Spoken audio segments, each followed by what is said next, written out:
नवरात्रि के दूसरे दिन श्री दुर्गा सप्तशती पाठ का अध्याय दूसरा और तीसरा।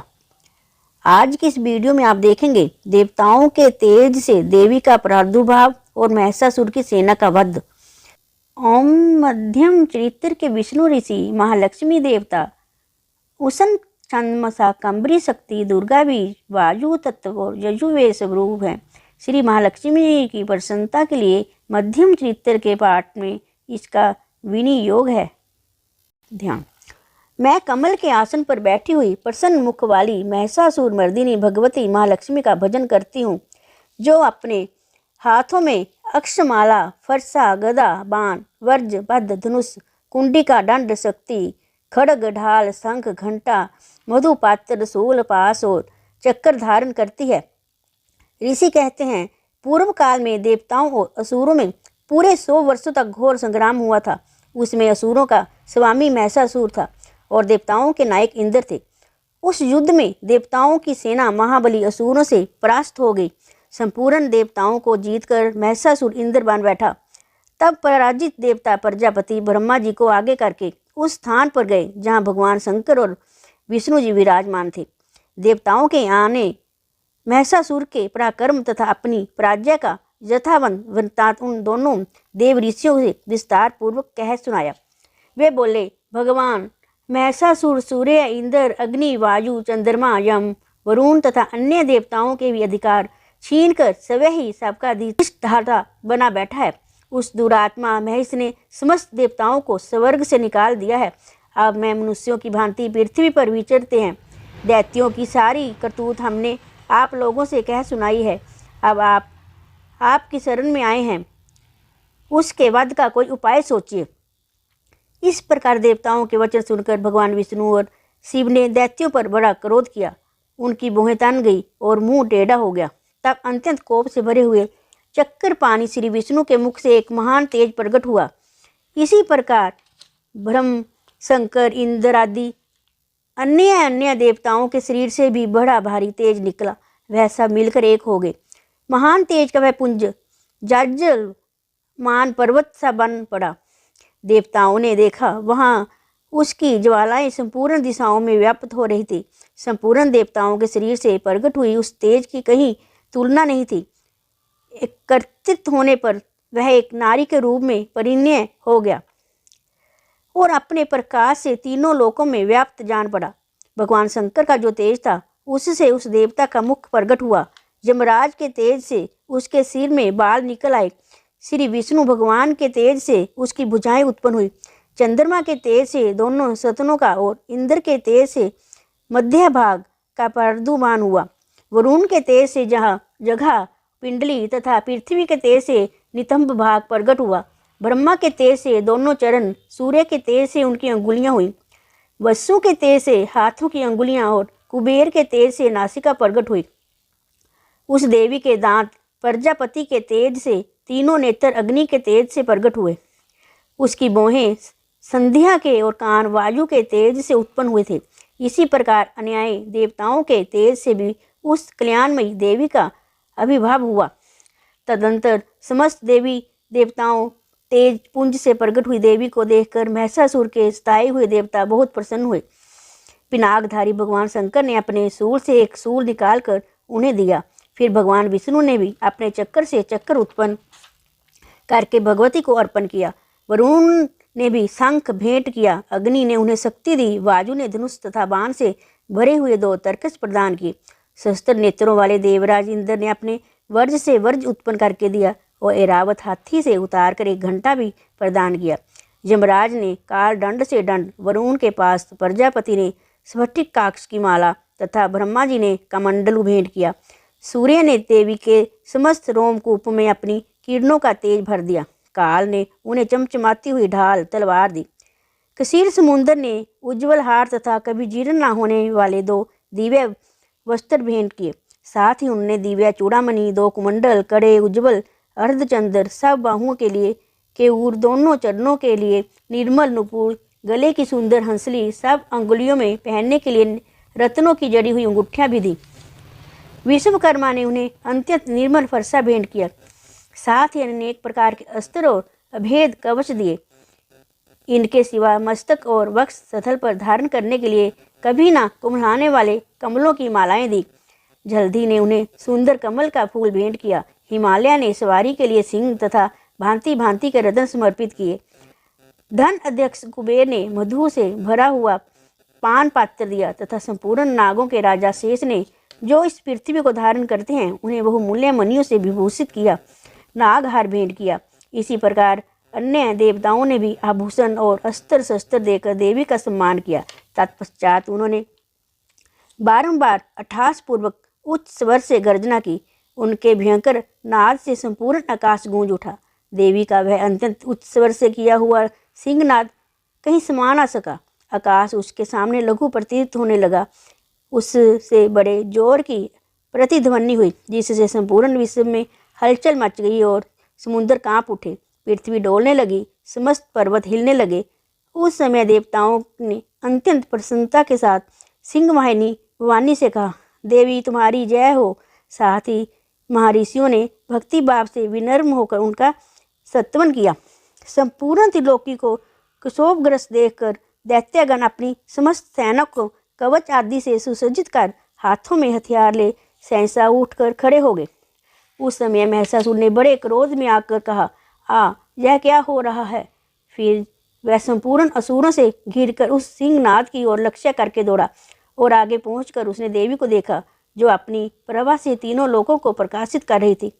उनके चरणों के भार से पृथ्वी दबी जा रही थी, माथे के मुकुट से आकाश में रेखा से खींच रही थी तथा वे अपने धनुष की टकार से सातों पातालों को सुप किए देती थी। देवी अपनी हजारों भुजाओं से संपूर्ण दिशाओं को अवच्छित करके खड़ी थी। तदनंतर उनके हाथ दैत्यों का युद्ध छिड़ गया। नाना प्रकार के अस्त्र शस्त्रों से प्रहार से संपूर्ण दिशाएं उद्घाटित होने लगी। चिक्षुर नामक महान असुर महिषासुर का सेना नायक था। वह देवी के साथ युद्ध करने लगा। अन्य दैत्यों की चतुर्ग्नी सेना साथ लेकर चामर भी लड़ने लगा। 60,000 रथियों के साथ आकर उदर्ग नामक महादैत्य ने लोहा लिया। 1 करोड़ रथियों को साथ लेकर महानु नामक दैत्य युद्ध करने लगा, जिसके रोए तलवार के समान तीखे थे। वह असीलोमा नामक महादैत्य 5 करोड़ रथी सैनिकों सहित युद्ध में आ डटा। 60 लाख रथियों के घिरा हुआ बाष्कल नामक दैत्य भी उस युद्ध भूमि में लड़ने लगा। परिवारिक नामक राक्षस हाथी सवार हो घुड़सवारों के अनेक दलों तथा 1 करोड़ रथियों की सेना लेकर युद्ध करने लगा। पिंडाल नामक दैत्य 5 अरब रथियों से घिरकर लोहा लेने लगा।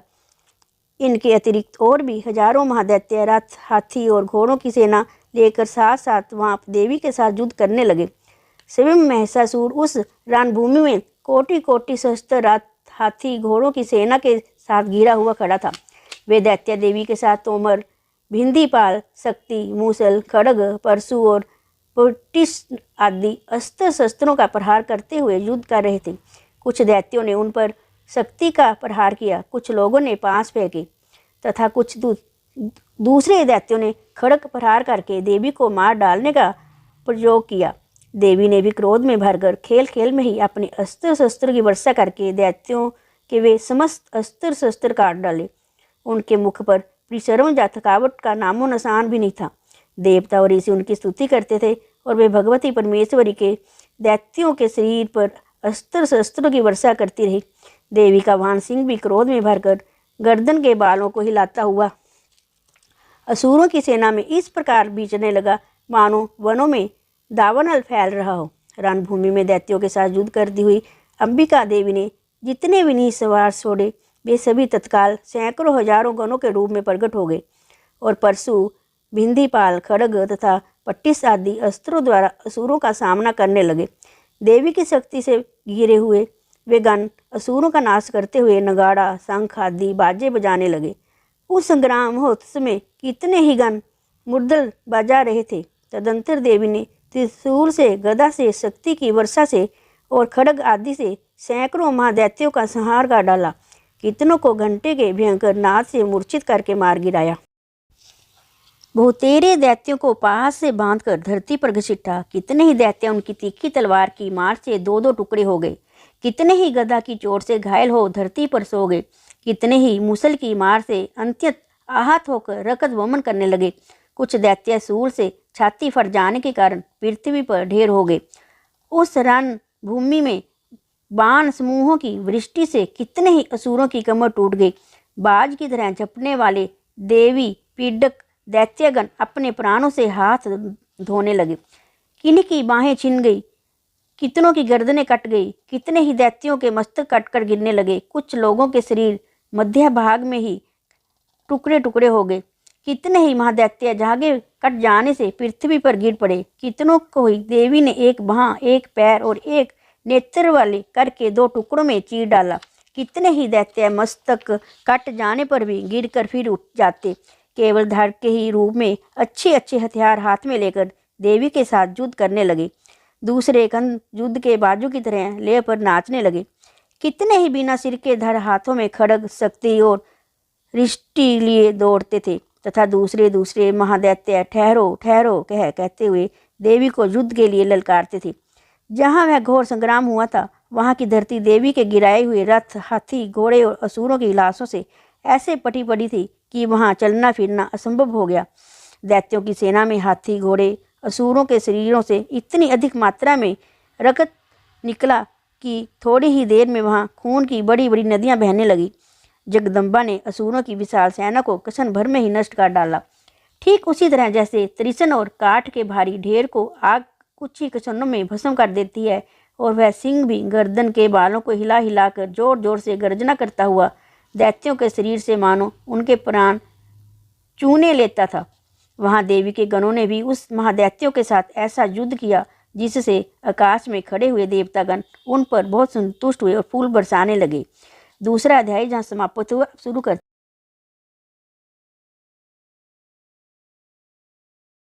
तीसरा अध्याय सेनापतियों सहित महिषासुर वध का वर्णन करता है। जगदम्बा के श्री अंगों की कांति उदय काल के शस्त्रों सूर्य के समान है। वे लाल रंग की रेशमी साड़ी पहने हुए है। उनके गले में मुंडमाला शोभा पा रही है। दोनों सतनों पर रक्त चंदन का लेप है। वे अपने कर कमलों में जप मालिका, विद्या, अभय तथा वर नामक मुद्राएं धारण किए हुए हैं। 3 नेत्रों से सुशोभित मुखारविंद की बड़ी शोभा हो रही है। उनके मस्तक पर चंद्रमा के साथ ही रत्नमय मुकुट बंधा हुआ है तथा वे कमल के आसन पर विराजमान है। ऐसी देवी को मैं भक्ति पूर्वक प्रणाम करती हूँ। ऋषि कहते हैं, दैत्यों की सेना को इस प्रकार तहस नहस होते देख महादैत्य सेनापति चिक्षुर क्रोध में भरकर अंबिका देवी से युद्ध करने के लिए आगे बढ़ा। वह असुर रणभूमि में देवी के ऊपर इस प्रकार वानों की वर्षा करने लगा जैसे बादल मेरुगिरी के शिखर पर पानी की धारा बरसा रहे हों। तब देवी ने अपने बाणों से उसके बाण समूह को अनहसी काट कर उसके घोड़ों और सारथियों को भी मार डाला। साथ ही उसके धनुष तथा अत्यंत ऊंची ध्वजा को भी तत्काल काट गिराया। धनुष कट जाने पर उसके अंगों को अपने बाणों से भीन डाला। धनुष, रथ, घोड़े और सारथी के नष्ट हो जाने पर वह असुर ढाल और तलवार लेकर देवी की ओर दौड़ा। उसने तीखी धार वाली तलवार से सिंह के मस्तक पर चोट करके देवी की भी बाईं भुजा में बड़े वेग से प्रहार किया। राजन, देवी की बाह पर पहुंचते ही वह तलवार टूट गई। फिर तो क्रोध से लाल आंखें करके उस राक्षस ने सूल हाथ में लिया और उसे उस महादैत्य भगवती भद्रकाली ने ऊपर चलाया। वह सूल आकाश से गिरते हुए सूर्यमंडल की भांति अपने तेज से प्रज्वलित हो उठा। उस सूल को अपनी ओर आते देख देवी ने भी सूल का प्रहार किया। उससे राक्षस के सूल के सैकड़ों टुकड़े हो गए। साथ ही महादैत्य किशोर की धज्जियां उड़ गई। वह प्राणों से हाथ धो बैठा। महिषासुर के सेनापति उस महाप्रतापी चिक्षुर के मारे जाने पर देवताओं को पीड़ा देने वाला चामर हाथी पर चढ़कर आया। उसने भी देवी के ऊपर शक्ति का प्रहार किया, किंतु जगदम्बा ने उसे अपने हुंकार से हाथ एवं निष्प्रय करके तत्काल ही पृथ्वी पर गिरा दिया। शक्ति टूटकर गिरी हुई देख चामर को बड़ा क्रोध हुआ। अब उसने सूल चलाया, किंतु देवी ने उसे भी अपने बाणों के द्वारा काट डाला। इतने में ही देवी का सिंह उछलकर हाथी के मस्तक पर चढ़ बैठा और उस दैत्य के साथ खूब जोर लगाकर बाहुयुद्ध करने लगा। वे दोनों लड़ते लड़ते हाथी से पृथ्वी पर आ गए और अत्यंत क्रोध में भरकर एक दूसरे पर बड़े भयंकर प्रहार करते हुए लड़ने लगे। तदंतर सिंह बड़े वेग से आकाश की ओर उछला। उधर से गिरते समय उसने पंजों की मार से चामर का सिर धड़ से अलग कर दिया।